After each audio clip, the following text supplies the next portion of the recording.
Mardi, il nous rejoint comme tous les mardis. Sa mission, nous donner envie de faire du sport. C'est Gilles Goudgebeu, rédacteur en chef du magazine Zatopek, du magazine notamment Sport et Vie.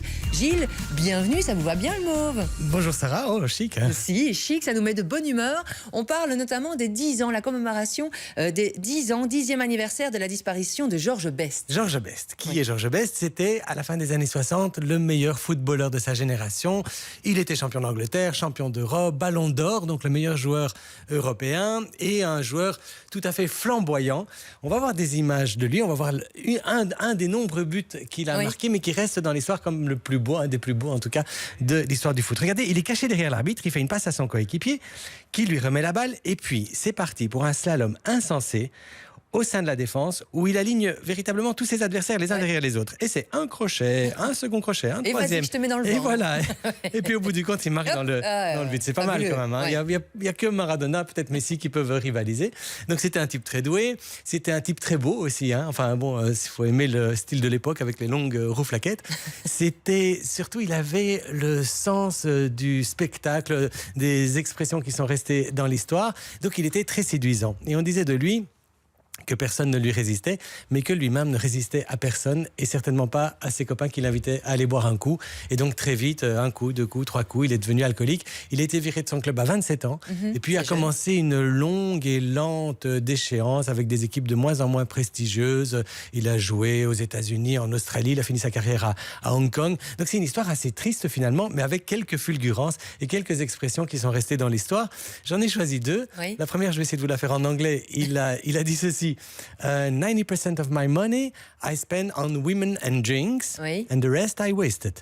Ce qui veut dire que 90% de mon argent, je l'ai dépensé en femmes et en alcool. Les 10 autres pourcents, j'ai pas compris le wasted. Je les ai gaspillés bêtement. I wasted. Flambeur. Pas mal. Hein. Et puis l'autre, elle est bien aussi. C'est on l'interroge sur sa vie. Alors il dit, ça doit être difficile de choisir entre marquer un but à la dernière minute à Liverpool et pour remporter le match et passer la nuit dans les bras de Miss Monde. Et puis il rajoute, heureusement, je n'ai pas eu à le faire. J'ai fait les deux. Donc voilà le personnage qui est mort il y a 10 ans. Enfin, c'était le 25 novembre 2005, donc demain ça fera 10 ans tout juste. Et il était âgé de 59 ans seulement. C'est très jeune. Et sait-on de quoi il est mort? De l'alcool et tout ça, de ses excès? De l'alcool, clairement. Hein, donc il a bu tant et tant qu'il s'est finalement détruit le foie.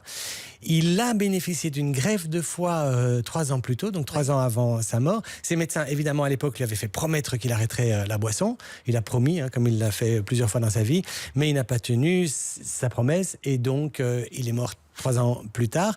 Cette histoire est finalement riche de plusieurs enseignements. Alors on va les énumérer. 1, l'alcool est une drogue dure dont on se sèvre très difficilement.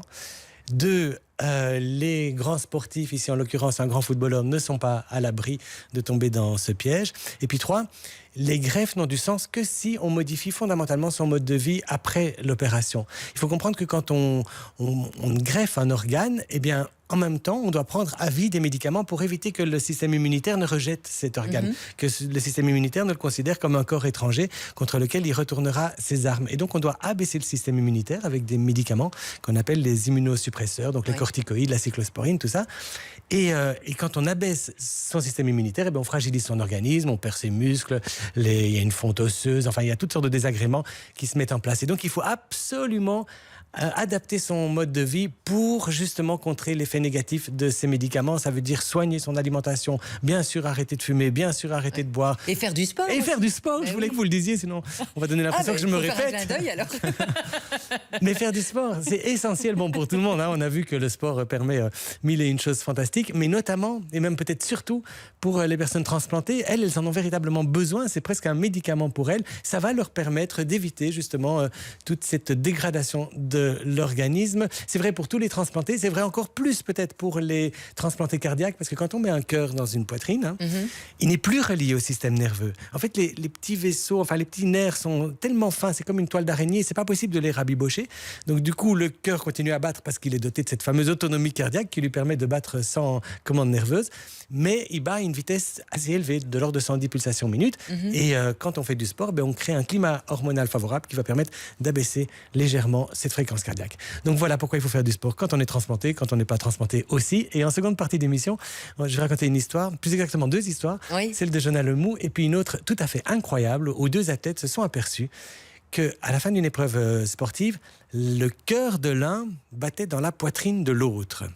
Incroyable. Je répète, le cœur de l'un battait dans la poitrine de l'autre. Ça semble incroyable et pourtant, vous verrez, c'est possible. On verra ça dans quelques minutes. Merci Gilles. Il y a notamment quelqu'un qui vous connaît, Gilles Goudgeber. Bonjour Gilles, tu étais mon chef au Louveteau. Et c'est pas signé, c'est dommage. N'hésitez pas à signer vos messages. C'était quoi votre totem alors? Vous avez fait les mouvements de jeunesse? Moi, non. C'était une époque où il n'y avait plus de totem. ça sent Non, genre, je refile la patate chaude, non. j'ai pas envie de dire mon totem parce que parfois il y a quand même des perles. Je vous crois pas, Gilles, c'est pas. On parle sport avec on vous. demandera à l'auditeur. Greffe et sport avec vous, c'est notre sujet aujourd'hui.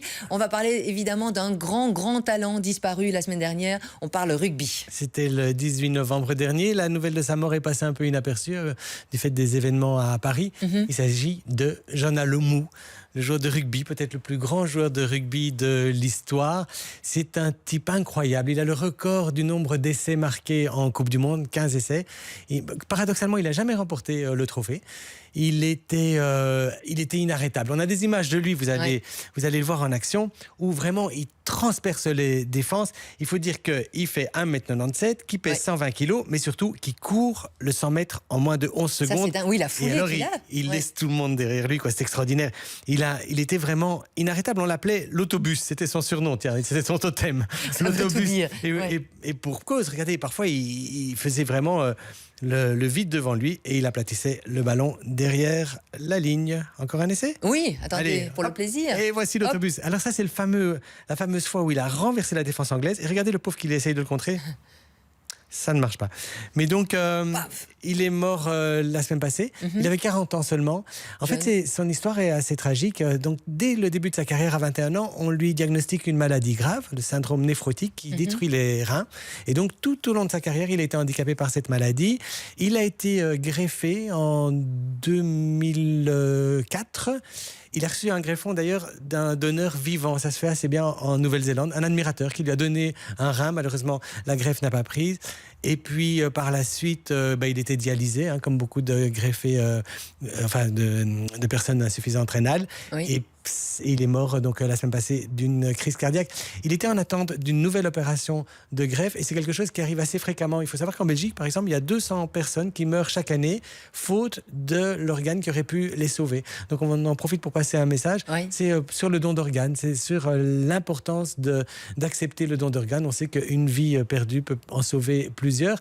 Et en Belgique, la législation est la suivante, c'est qu'on peut prélever des organes sur une personne décédée, mais il faut l'accord de la famille. Et dans 20 à 30% des cas, la famille ne donne pas son accord. Donc l'idéal, ce serait de faire une démarche proactive, c'est de se rendre à sa commune, manifester sa motivation express, et à partir de là, on ne doit pas demander à la famille. Donc voilà pour l'histoire de Jonah Lomu, disparu la semaine passée. Une belle histoire assez incroyable maintenant, Gilles. 2 athlètes qui se rendent compte, en fait, que l'un a le cœur de l'autre. Oui, c'est dingue. Ouais. Donc ça se passe aux Jeux mondiaux des transplantés.